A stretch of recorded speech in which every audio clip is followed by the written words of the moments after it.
अभी हमारा सेशन चल रहा था principles of management developed by Fayol. पिछली वीडियो में हमने किया डिवीजन ऑफ वर्क। अगर आप उस वीडियो को देखना चाहते हैं तो मैं लिंक नीचे डिस्क्रिप्शन में दे दूंगी। इस वीडियो में हम करने जा रहे हैं authority and responsibility. Authority means power to take decision और रिस्पॉन्सिबिलिटी का मतलब है कि ऑब्लिगेशन है कि जिस बंदे को असाइन की गई है जॉब वही बंदा कंप्लीट करेगा उस जॉब को, उस टास्क को। एज पर दिस प्रिंसिपल एक बैलेंस होना चाहिए रिस्पॉन्सिबिलिटी और अथॉरिटी में, क्योंकि अगर किसी बंदे को अथॉरिटी दी गई है, रिस्पॉन्सिबिलिटी नहीं दी गई है, तो आप वो टास्क जो है वो कंप्लीट अच्छे से नहीं हो पाएगा। अगर एक बंदे को रिस्पॉन्सिबिलिटी दी गई है लेकिन अथॉरिटी नहीं है उसके पास, तो फिर भी वो टास्क में एफिशिएंसी या इफ़ेक्टिवनेस नहीं आ पाएगी। इसको हम एक एग्जाम्पल से समझते हैं कि एक कंपनी में प्रोडक्शन डिपार्टमेंट है, जिस डिपार्टमेंट को रिस्पॉन्सिबिलिटी दी गई है कि उसने 100 यूनिट्स ऑफ प्रोडक्ट जो हैं वो कंप्लीट करने हैं एक वीक में। लेकिन अब सामान ख़त्म हो गया, डिसीजन लेने की उसके पास अथॉरिटी नहीं है कि वो परचेज कर पाएगा अभी या नहीं कर पाएगा। तो उसको फिर उस टाइम के लिए उस जब तक उसका बॉस नहीं आ जाता उसको वेट करना पड़ेगा। उसका बॉस जब अलाउ करेगा तब वो सामान आएगा और तब काम वो दोबारा से शुरू होगा। लेकिन अगर उसका बॉस थोड़ा लेट आता है, अगर किसी टूर पे गया है, 2 दिन उसको लग जाएंगे आने में, तो सामान 2 दिन तक नहीं आएगा, तो 2 दिन तक फैक्ट्री में प्रोडक्शन डिपार्टमेंट में काम नहीं हो पाएगा, जिस वजह से डिलेज हो सकते हैं। अगर डिलेज होंगे तो इफ़ेक्टिवनेस जो है वो इफ़ेक्ट करेगी वर्क की, जॉब की। नेक्स्ट हम बात करते हैं, अगर किसी भी बंदे को बहुत ज़्यादा अथॉरिटी दे दिया, वो डिसीजन ले सकता है किसी भी चीज़ का, किसी भी चीज़ को, प्रोडक्ट को परचेज करने का, स्पेयर्स को परचेज करने का, लेकिन रिस्पॉन्सिबिलिटी उसकी नहीं है उस काम को ख़त्म करने की। अब उसके पास अथॉरिटी थी कि वो स्पेयर्स को या फिर जो भी परचेजेस करनी है उसने परचेजेस कर ली, लेकिन टास्क कंप्लीट करने की रिस्पॉन्सिबिलिटी उसकी नहीं थी। मतलब उसको नहीं पता वो टास्क कौन करेगा, कैसे होगा।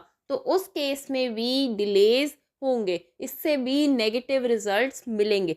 इस वजह से अथॉरिटी और रिस्पॉन्सिबिलिटी में मैच होना चाहिए। अगर इन दोनों में बैलेंस नहीं है तो ऑर्गेनाइजेशन को नेगेटिव रिजल्ट्स ही मिलेंगे। इसीलिए किसी ना किसी लेवल पे रिस्ट्रिक्शंस होनी चाहिए ऑर्गेनाइजेशंस में। ये मैनेजर के पास राइट टू पनिश होना चाहिए कि वो अपने सबऑर्डिनेट को पनिश कर सके अगर उसके सबऑर्डिनेट ने विलफुली कुछ गलत किया है तो। इसको भी हम एक एग्जाम्पल से समझते हैं। अगर कोई सर्विस डिपार्टमेंट है, वहाँ पे बहुत सारे स्पेयर्स निकल रहे हैं, यूपीएस है, इन्वर्टर्स हैं, तो बहुत सारे कंपोनेंट्स होते हैं, बहुत सारे स्पेयर्स होते हैं छोटे छोटे से। अगर सर्विस टीम के लोग जो हैं वो अपने बारे में सोच रहे हैं, वो स्पेयर्स को निकाल के वो अपने बेनिफिट के लिए बाहर जाके बेची जा रहे हैं, तो इससे भी ऑर्गेनाइजेशन को नेगेटिव इम्पैक्ट पड़ता है। अब मैनेजर के पास अपने सबऑर्डिनेट्स को, अपनी टीम मेंबर्स को कुछ कहने का राइट ही नहीं है, तो उस केस में नेगेटिव रिजल्ट्स किसको मिलेंगे? ऑर्गेनाइजेशन को। लेकिन अगर इन केस मैनेजर के पास अथॉरिटी है कि वो रिस्ट्रिक्शंस लगा सकता है, वो पनिश कर सकता है अपनी टीम मेंबर्स को। अब मैनेजर को पता चल गया उसकी टीम मेंबर ने स्पेयर्स चोरी करके बाहर बेचे हैं, तो अगर मैनेजर के पास अथॉरिटी है तो वो अच्छे से डिसीजन ले सकता है, पनिश कर सकता है। अगर तो वो पनिश करता है तो वो नेक्स्ट टाइम से सेम नहीं होएगा। अगर तो पता है टीम मेंबर ने, सबऑर्डिनेट ने कुछ गलत किया है, लेकिन मैनेजर के पास कोई अथॉरिटी नहीं है, वो डिसीजन नहीं ले सकता है, वो पनिश नहीं कर सकता है अपने सबऑर्डिनेट को, तो उस केस में उसको, सबऑर्डिनेट को बढ़ावा मिलेगा, वो नेक्स्ट टाइम दोबारा से सेम चीज़ें करेगा। कहते हैं positive effects of this principle कि मिसयूज़ नहीं हो पाएगा अथॉरिटी का, और रिस्पॉन्सिबिलिटी को मीट करने में हेल्प करेगा। सारे काम जो है वो इफ़ेक्टिवली, एफिशिएंसी के साथ हो पाएंगे, डिलेज नहीं हो पाएंगे। नेक्स्ट हम बात करते हैं consequences of violation of this principle. अगर तो इस प्रिंसिपल को वायलेट किया जाता है तो क्या रिजल्ट्स मिलेंगे?